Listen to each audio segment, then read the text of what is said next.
I want to welcome you to an exhaustive exploration of one of the most infamous and genuinely confounding criminal cases in modern European history. We are looking at a sprawling, multi-layered investigation that spans from a quiet autumn evening in 1999 all the way up to, currently, to the present day. We are talking about a narrative that involves a tragic double murder, an absolutely appalling miscarriage of justice, and a highly dangerous fugitive hiding in plain sight for years. To truly understand the mechanics of what happened, we have to transport ourselves to the Costa del Sol in Malaga, Spain in the late 1990s. If you study the demographic shifts of this era, you will see that this region was not just a picturesque vacation spot. It functioned as an enormous, self-sustaining haven for British expatriates. Entire communities existed as a parallel society within the Spanish landscape, complete with their own infrastructure, English language media, and closed social circles. And this unique, sun-drenched coastal environment serves as the foundational backdrop for a multi-year investigation that fundamentally shook the Spanish legal system to its absolute core. The objective of this analysis is to objectively examine the chronological timeline of these events. The examination will encompass a thorough review of the forensic evidence recovered from the primary and secondary crime scenes, a clinical dissection of the sociological factors that contributed directly to a wrongful conviction, and a sequential trace of the procedural steps that led to the eventual unmasking of the true perpetrator.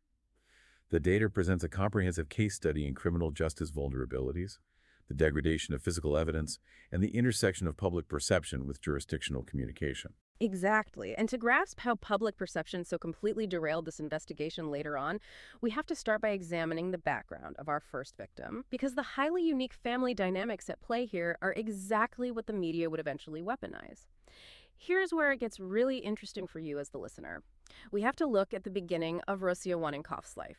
Rocío was born on November 9, 1979.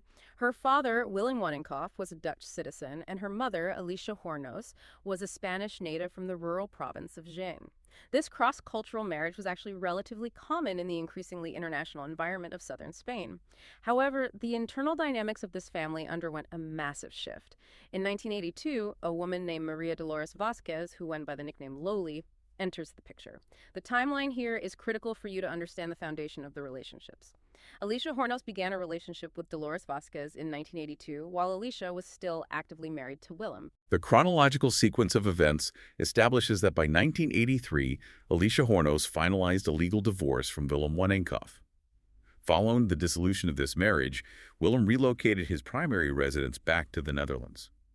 Consequently, Alicia Hornos relocated and began cohabitating with Dolores Vázquez in the municipality of Mijas. A legally and financially significant detail of this arrangement is that the two individuals purchased a residential property together. But Dolores was the only one on the deed, right? That is correct. Dolores Vázquez was listed on the property contract as the sole proprietor.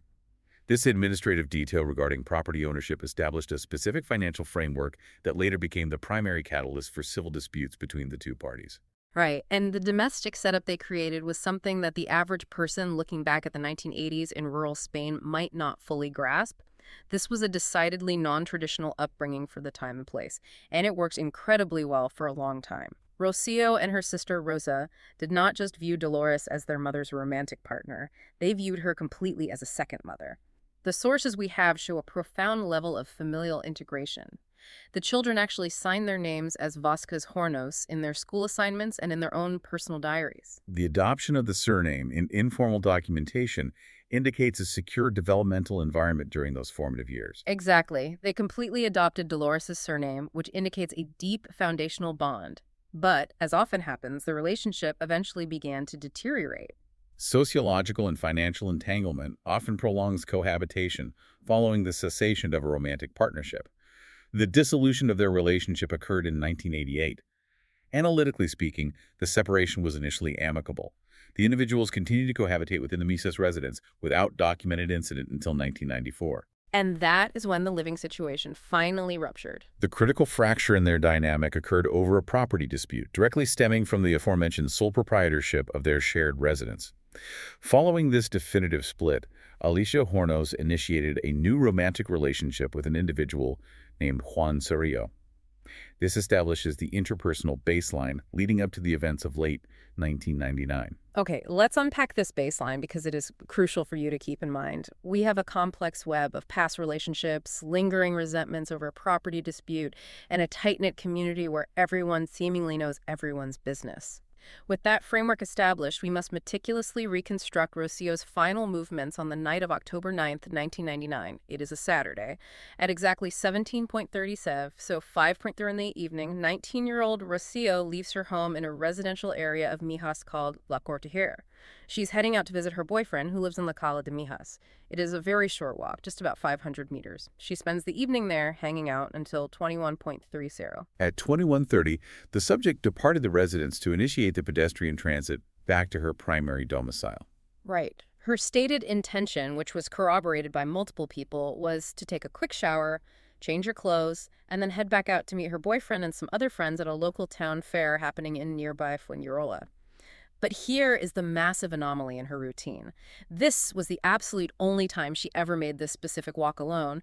Normally, she would be driven home by her boyfriend or picked up by her mother or sister. This one deviation from her routine, this single instance of walking alone in the dark, proved fatal. The initial indicators of an anomalous event manifested the following day. Corroborating statements from the boyfriend and her peer group confirmed that Rocío never arrived at the Fuengirola fair as planned. So the next morning, the panic sets in.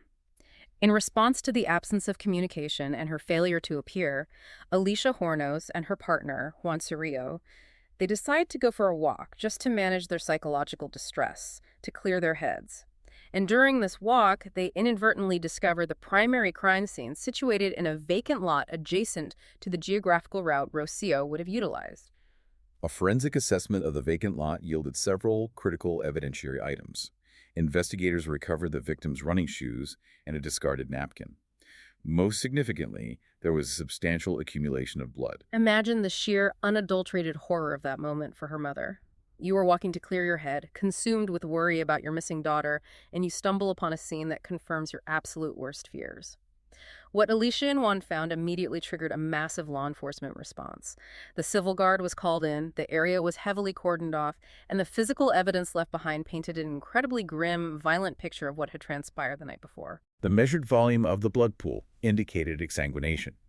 Spatial analysis of the scene documented that the blood trail commenced precisely 1.2 air meters from the pedestrian sidewalk. I want to make sure we highlight what that term means for you, exsanguination.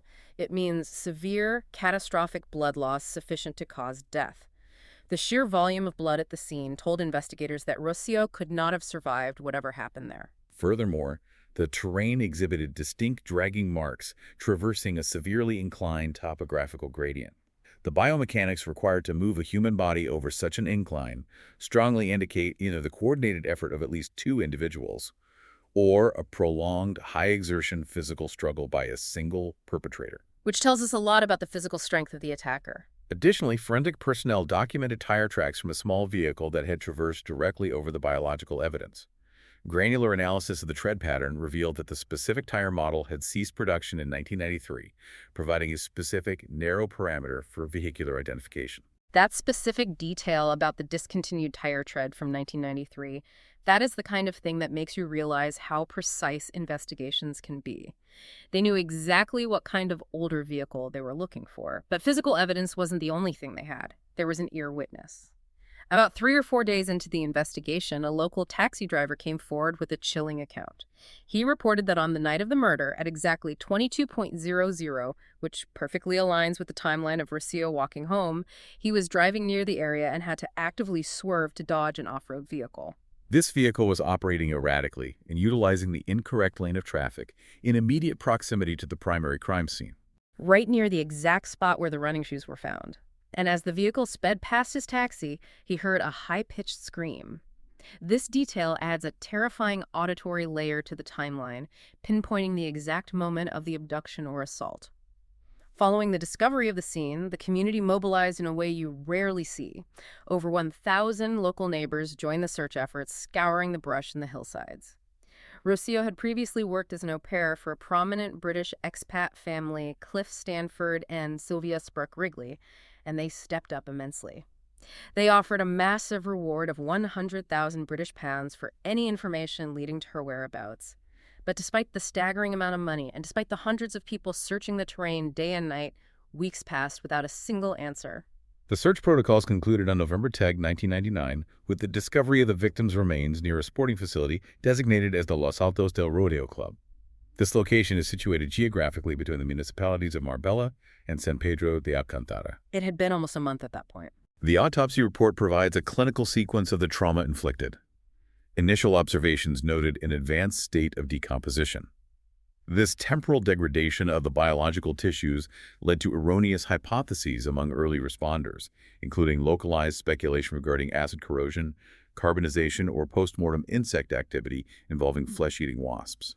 It is incredibly difficult to process how rapidly physical evidence can degrade in the damp, warm climate of southern Spain, robbing investigators of definitive, clear-cut answers. The initial panic about acid or wasps just shows how confusing the scene was to the first officers who arrived. Positive identification was ultimately secured when the victim's sister visually identified specific personal artifacts, namely rings and torn T-shirts, located within refuse bags placed adjacent to the body. It is factually documented that clothing from the waist down was absent from the remains. However, due to the aforementioned state of severe decomposition, forensic pathology was unable to definitively prove or disprove the occurrence of a sexual assault. But despite the condition of the remains, the medical examiners were able to reconstruct the terrifying final moments of Rocío's life based on the skeletal and deep tissue trauma that remained intact.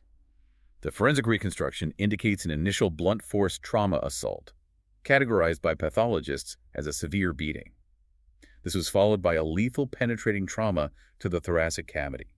Specifically, a stab wound to the left section of the chest compromised the pulmonary arteries.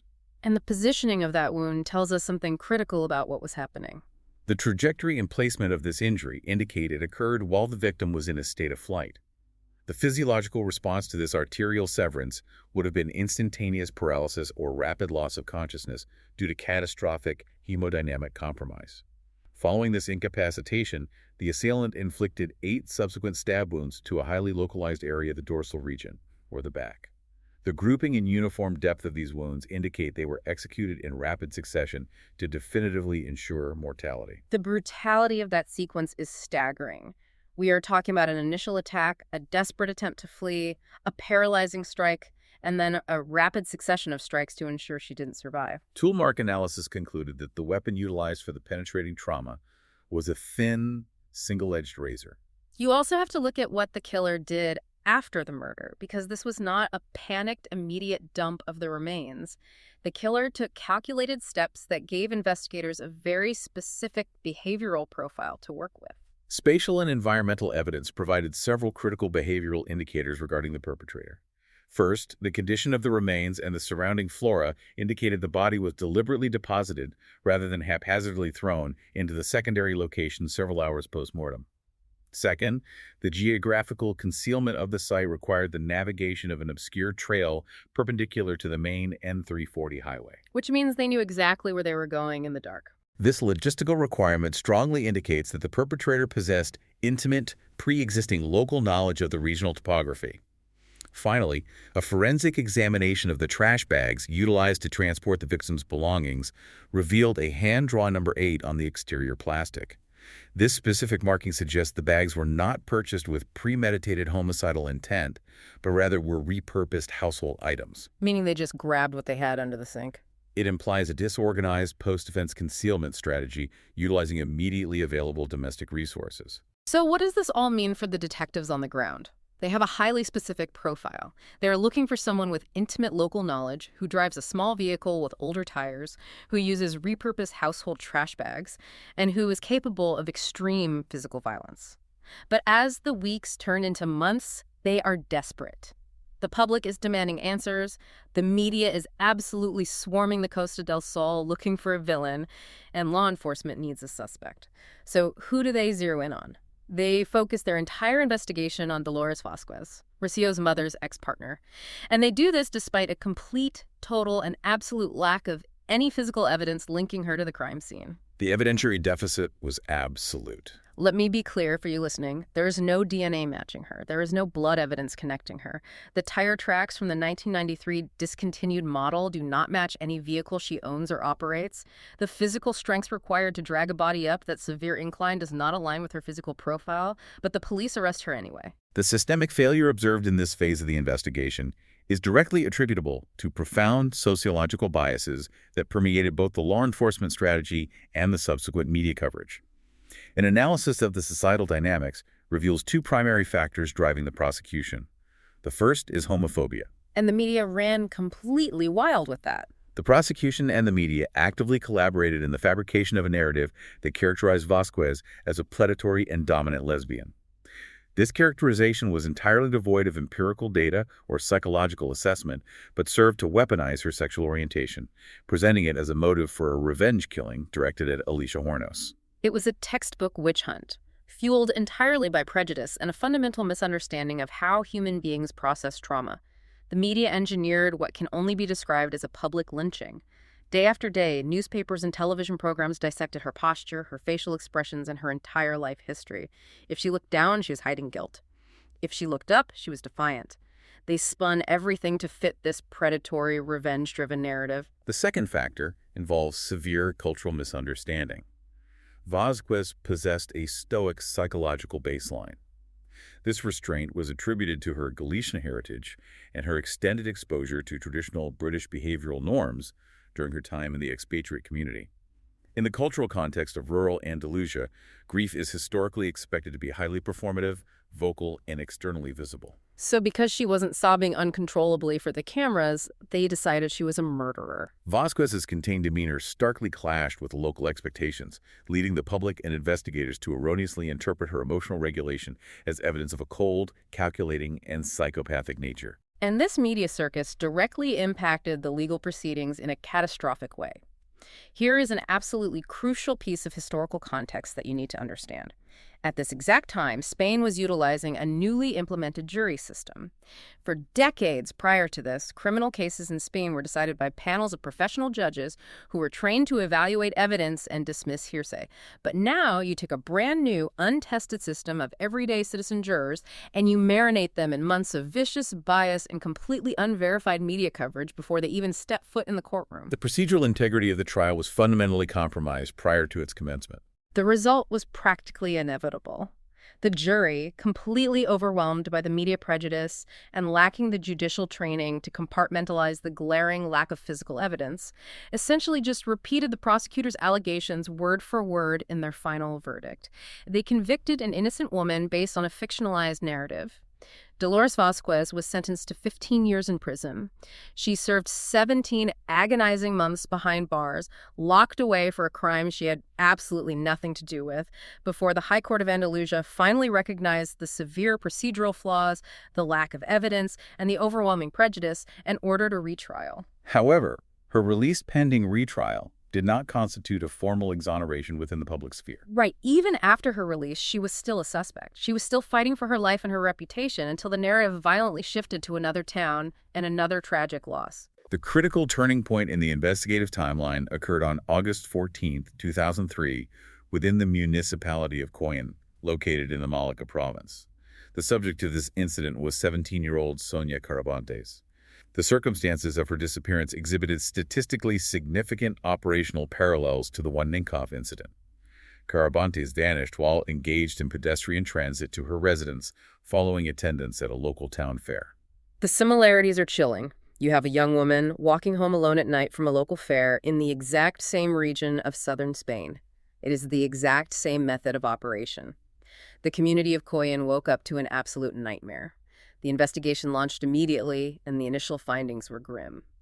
Searchers scanning the route she would have taken found Sonia's sandals, her purse, her mobile phone, and, tragically, a large bloodstain on the ground, indicating a violent interruption of her walk home. The mobilization was even bigger and more frantic this time around. The search grid was expansive. 700 local volunteers scoured the area. The authorities deployed police helicopters to scan the rough terrain from above, and they even brought in specialized caving teams to search the deep local geographical formations and crevices. The search protocols concluded on August 19, 2003, when Carabantes' body was located in proximity to a local stream. The post-mortem examination concluded that the mechanism of death was asphyxiation. However, the paramount development in this phase of the investigation was the forensic evidence recovered from the primary crime scene. This is where everything changes. Investigators successfully isolated cellular material and extracted a complete DNA profile. When this genetic profile was processed through the National Forensic Database, it generated a definitive cross-reference. The genetic material recovered from the Carabante scene in 2003 was a perfect, incontrovertible match to the unidentified DNA profile extracted from the Wanninkhof crime scene 4 years prior in 1999. That exact moment when the database returns the match, it changes the entire trajectory of Spanish legal history. It proves, without a shadow of a doubt, that there is a single, highly dangerous individual operating in the Málaga province, and it proves that the justice system had completely failed by locking up Dolores Vázquez. This empirical data immediately and absolutely exonerated Dolores Vázquez of all biological involvement in either crime. But a DNA profile is just a string of scientific data unless you have a name and a face attached to it. They needed a suspect to match the science. And the breakthrough came not from brilliant proactive police work, but from a civilian tip-off. A woman named Cecilia Matilde Pantoja contacted the authorities. She harbored deep, lingering suspicions about her ex-husband's erratic behavior, his history of violence, and his specific movements during the times of both murders. The police bring him in, they compel a standard DNA test, and the lab confirms it is a positive match. The true killer is finally unmasked. His name was Tony Alexander King, and his biography is a masterclass in how a habitual predator can slip through the cracks of international borders and bureaucratic red tape. A longitudinal analysis of Tony Alexander King's biographical data reveals a documented trajectory of severe criminal escalation. He was born under the name Anthony Bromwich in the United Kingdom on August 6, 1967. By 1986, at the age of 19, he was formally convicted in the UK judicial system for a series of violent physical assaults and non-fatal strangulation, targeting 5 different women within the Holloway district of London. He was attacking women when he was just a teenager. A behavioral analysis of his early offenses demonstrated a rigid chronological pattern. He executed his attacks exclusively on Mondays and Wednesdays. Following his incarceration for these offenses, he was granted early release in 1991 from Agem Prison, Grendon. Which seems incredibly fast for 5 counts of violent physical assault and non-fatal strangulation. This period of liberty was brief, as he was subsequently rearrested and incarcerated for the commission of an armed robbery. Upon his final release from the British penal system, he legally changed his nomenclature from Anthony Bromwich to Tony Alexander King. So let's look at what we have here. You have a documented, highly violent offender with a strict pattern of assaulting women who gets out of prison, changes his name, and is immediately back on the streets. And he does not stop his criminal behavior. In August of 1997, there is an incredibly disturbing incident at the Leatherhead railway station in the UK. King corners a woman, threatens her with a knife, and the entire terrifying encounter is captured crystal clear on the station's CCTV cameras. That footage gets broadcast to millions of people on the highly popular BBC television program Crime Watch. The visual documentation provided a direct mechanism for public identification. The public immediately recognizes him from the footage. The tips flood into the station, and the British police issue a warrant for his arrest. But King realizes the walls are closing in on him. He and his wife, Cecilia, who, by the way, is pregnant at the time, flee the United Kingdom to avoid capture. And where do they go? They head straight to the sun-drenched, heavily expat-populated coast of Málaga, Spain. He literally flees to the exact geographical area where our story began. He seamlessly embeds himself in the community. He becomes a fugitive, living completely out in the open, hiding in plain sight. The mechanisms by which King successfully evaded apprehension necessitate a critical examination of cross-jurisdictional law enforcement protocols and the sociological phenomenon of expatriate enclaves. The British expatriate community in southern Spain frequently exhibited a high degree of demographic self-isolation. They rarely mixed with the local Spanish authorities or population. This population maintained an infrastructure consisting of English-only commercial enterprises, localized English-language print media, and culturally specific socialization venues such as public houses. This insular environment provided King with optimal sociolinguistic camouflage, allowing him to function economically and socially without integrating into the broader Spanish administrative framework or drawing the attention of local authorities. And the police communication breakdown was just as bad. Furthermore, an analysis of international policing communication reveals a critical systemic failure. British law enforcement actually located King residing in Mijas in 1998. They transmitted this intelligence directly to Spanish authorities. However, the Spanish Interior Ministry bureaucratically categorized the notice as low risk, and the transmission lacked a formal petition for arrest and extradition. That bureaucratic label of low risk is just devastating. When you look at the horrific crimes he went on to commit, you realize that a single paperwork classification cost young women their lives. The irony of his daily life in Spain is almost unbelievable. This highly dangerous fugitive, wanted for violent crimes in the UK, is not living off the grid in some remote mountain cave. He is deeply, aggressively integrated into the local expat routine. He worked as a cook and a bouncer at highly popular local expat pubs with very British names like the Chicken Shack and the Bowers Arms. He is pouring pints, cooking meals, and standing at the front door checking IDs, interacting with hundreds of people every single week. His residential location presented an even more extreme geographical anomaly. Right. It gets even more surreal when you look at his living situation. For a period of time, he actually lived inside a local school building because he was cohabitating with the school's janitor. The physical wall of their residence was directly shared with a Spanish Civil Guard station. He was literally sleeping feet away from the very police force that was conducting the largest manhunt in the region's history for the Wanninkhof killer. And his only interaction with law enforcement during this entire multi-year period, he was briefly questioned by an officer for the incredibly minor offense of poaching wild rabbits. He slipped through the international law enforcement net entirely, living his life completely unbothered, until the irrefutable science of the DNA from the Carabantes crime scene connected the dots and brought his reign of terror to an end. The judicial resolution of this multi-year investigation commenced following King's apprehension. The legal proceedings were bifurcated due to the separate jurisdictions, distinct evidence pools, and varying timelines of the offenses. In 2005, the judiciary sentenced Tony Alexander King to 36 years of incarceration for the homicide of Sonia Carabantes, with an additional 7-year penal sentence applied for an entirely unrelated physical attack. And then came the trial for Rocío. Subsequently, in 2006, the judicial system formally convicted him for the murder of Rocío Wanninkhof, resulting in a supplemental sentence of 19 years. The aggregate total of his penal sentences amounted to 55 years. It is factually relevant to document that his established biological profile and documented geographical movements resulted in his classification as a primary suspect in several other unresolved missing persons and homicide cases, including the ongoing investigations concerning Millie Dowler and Maria Teresa Fernandez. The legal books might be officially closed on his sentencing, and Tony Alexander King is exactly where he belongs. But the human toll of this case extends far beyond the confines of the courtroom, stretching right up to the present day.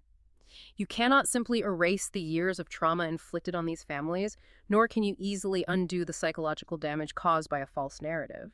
Perhaps the most tragic psychological aftermath is seen in Rocío's mother, Alicia Hornos. To this day, despite the definitive, irrefutable DNA evidence proving that Tony Alexander King is the sole killer, and despite his own convictions, Alicia Hornos categorically refuses to believe that Dolores Vázquez is completely innocent. The psychological entrenchment of the initial hypothesis remains evident. She remains entirely convinced that Vázquez somehow manipulated the situation or was involved behind the scenes in some capacity. The initial seed of doubt, which was planted by the sensationalist media and watered by the heavily flawed initial investigation, took such a deep, unshakable root in her grief that hard science and legal exoneration cannot uproot it. It is a devastating testament to the lasting power of a false narrative when it becomes intertwined with profound personal loss. A structural assessment of the broader institutional legacy of this case highlights a significant evolution within Spanish journalistic practices. The intense scrutiny regarding the role of the press and the wrongful conviction of Dolores Vázquez initiated a necessary professional reckoning regarding media sensationalism and the ethical parameters of crime reporting. You saw a lot of self-reflection in the media after that. This shift in operational standards was subsequently observable in the handling of parallel cases, such as the investigation into the disappearance of Diana Quer, where media outlets demonstrated a marginally higher degree of restraint and reliance on verified data. Furthermore, the sociological need to contextualize and correct the historical record has resulted in the production of modern retrospectives, to make sure people actually understand what really happened. This includes the development of a 2008 television miniseries, the 2021 distribution of the documentary feature Murder by the Coast, and the 2021 release of the comprehensive docuseries Dolores, The Truth About the Wanninkhof Case. This latter production holds historical significance as it provided a formal platform for Vasquez to publicly articulate her experience for the first time since her judicial acquittal. When you step back and look at the sheer, massive scope of the timeline we have covered today, it is genuinely staggering. We started with a quiet, seemingly ordinary evening walk in 1999 that shattered a family forever. We walked through years of a completely derailed, biased investigation, a media frenzy that destroyed an innocent woman's life for no reason other than prejudice, and a string of catastrophic missed opportunities by international law enforcement agencies.